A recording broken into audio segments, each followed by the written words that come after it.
वार्षिक परीक्षा खत्म होने के बाद जैसे ही गर्मियों की छुट्टी मिली तो पवन ने जिद पकड़ लिया कि वो नानी के घर जाएगा। लेकिन इस बार उसके मम्मी पापा ने हिमाचल के पहाड़ों पर घूमने का प्लान बनाया था। पवन घर में सबसे छोटा था। उसकी एक बहन और एक भाई था। पवन के भाई बहन पवन की तरह कभी किसी चीज के लिए जिद नहीं करते और न ही मम्मी पापा को परेशान करते। लेकिन दूसरी तरफ पवन घर में सबसे छोटा होने और सबका दुलारा होने की वजह से किसी भी चीज की जिद पकड़कर बैठ जाता था, क्योंकि वो जानता था कि जैसे हर बार उसकी बात मानी जाती है वैसे ही इस बार भी मानी जाएगी।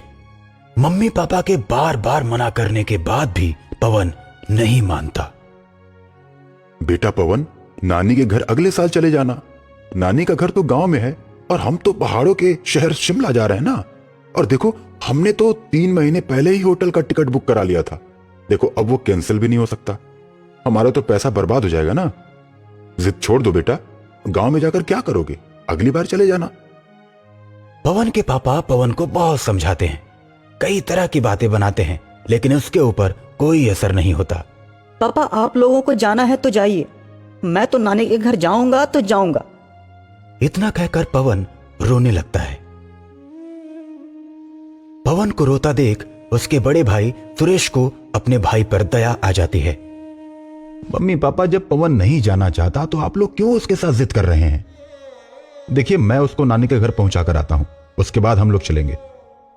सुरेश पवन को लेकर नानी के घर पहुंचता है।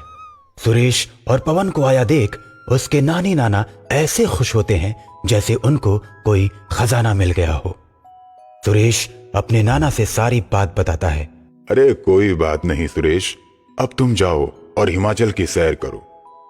अगर पवन को गांव ही अच्छा लगता है तो कोई बात नहीं, वो गांव की सैर करेगा। जो आनंद गांव में है ना बेटा, वो शहर में नहीं है। आप सही कह रहे हैं नाना जी। इतना कहने के बाद सुरेश चला जाता है। पवन के आने से उसके नानी नाना खुशी से झूम उठते हैं, क्योंकि पवन की नटखट शैतानियां और गांव के प्रति उसका प्रेम उनको बहुत अच्छा लगता है। पवन अपने नाना नानी के पास आने के बाद बहुत खुश हो गया है। कभी वो आंगन में बंधी गाय और उसके बछड़े से खेलता, तो कभी अमरूद के पेड़ पर चढ़कर अमरूद खाता, कभी आंगन में लगे गेंदे के फूलों को सूंघता, तो कभी उछल उछल कर चिड़ियों को पकड़ने की कोशिश करता। इसी तरह चहलकदमी करते हुए पूरा दिन खत्म हो जाता और अगले दिन फिर यही धमा चौकड़ी चलती। एक दिन पवन के नाना नानी आपस में बैठे बातें कर रहे थे। पवन गांव से कितना प्रेम करता है। सब बच्चे छुट्टियों में बड़ी जगहों पर जाने की जिद करते हैं, और हमारा पवन है जो गांव में आने की जिद करता है। हमारा पवन प्रकृति से प्रेम करता है, इसलिए। और देखना, ये एक दिन बहुत बड़ा आदमी बनेगा। और इधर हर रोज की तरह आज भी पवन गांव के बच्चों के साथ खेलने के लिए जाता है। सभी बच्चे खेल ही रहे होते हैं कि तभी उन्हें जंगल के पास एक मोर नाचता हुआ दिखाई देता है। सारे बच्चे उसे पकड़ने के लिए दौड़ पड़ते हैं। अरे दोस्तों, मोर के पीछे क्यों जा रहे हो? उसे नाचने दो ना, देखो कितना सुंदर लग रहा है। लेकिन कोई बच्चा पवन की बात नहीं मानता। सभी बच्चे मोर का पीछा करने लगते हैं।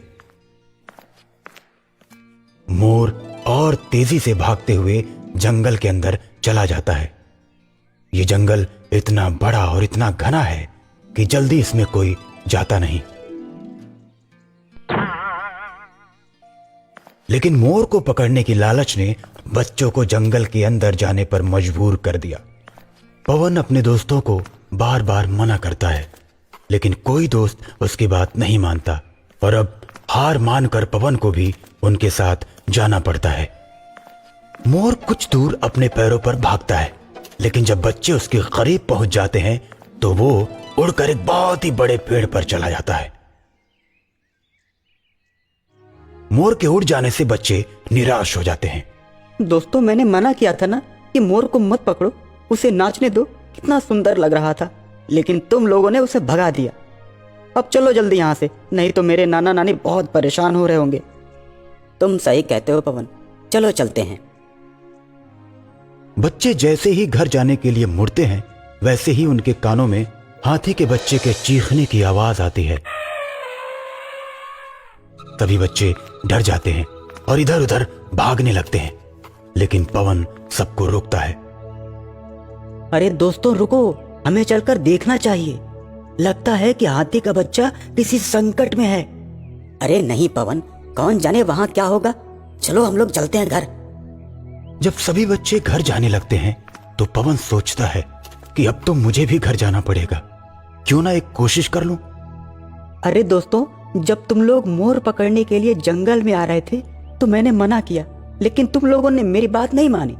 लेकिन मैंने तुम लोगों की बात मानी और मैं जंगल में आ गया। अब उसी तरह तुम लोगों को मेरी बात भी माननी चाहिए, नहीं तो मैं यहाँ अकेले जंगल में रहूंगा। पवन की बात सुनकर सभी डर जाते हैं। तब सोचते हैं कि बिना पवन को लिए घर जाएंगे तो हम सबकी पिटाई होगी। इसलिए पवन की बात मानकर सभी हाथी के बच्चे की तरफ बढ़ने लगते हैं। कुछ दूर जाने के बाद उनको 5 लोग दिखाई देते हैं जो हाथी के बच्चे को जंजीरों में जकड़े हुए हैं और ट्रक में चढ़ा रहे हैं। पवन समझ जाता है कि ये चोर हैं जो हाथी के बच्चे को चुरा रहे हैं। पवन सभी बच्चों को लेकर जंगल से बाहर निकलता है